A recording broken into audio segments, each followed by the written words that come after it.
প্রিয় দর্শক, হামের একটা মর্মান্তিক বিষয় আজকে দেখলাম, একটু শেয়ার করি আপনাদের সাথে। 6 মাসের শিশু সাজিদ, তার বাবা মা তাকে নিয়ে 6টা হাসপাতাল ঘুরেছে, এখন শিশুটি মারা গেছে। এই প্রেক্ষিতে আরেকটা কথা বলতে চাই, ডক্টর ইউনুস এবং অঙ্গাঙ্গিভাবে জড়িত।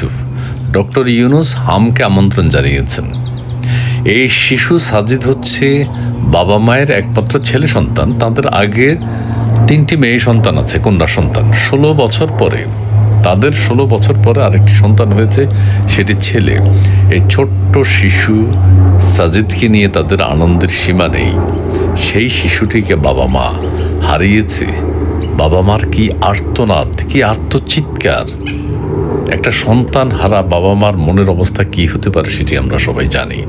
আমি আবারও বলছি, ডক্টর ইউনুস এবং হামকে বাংলাদেশে আমন্ত্রণ জানিয়েছেন আমাদের সাবেক প্রধান উপদেষ্টা, রোহিঙ্গা বিশেষজ্ঞ, মুসলিম বিশ্বের প্রভাবশালী ব্যক্তি, আখেরি খলিফা।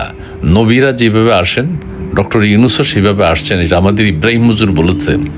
সেই ইউনুসের কারণে আজকে হামে শত শত শিশু মারা যাচ্ছে।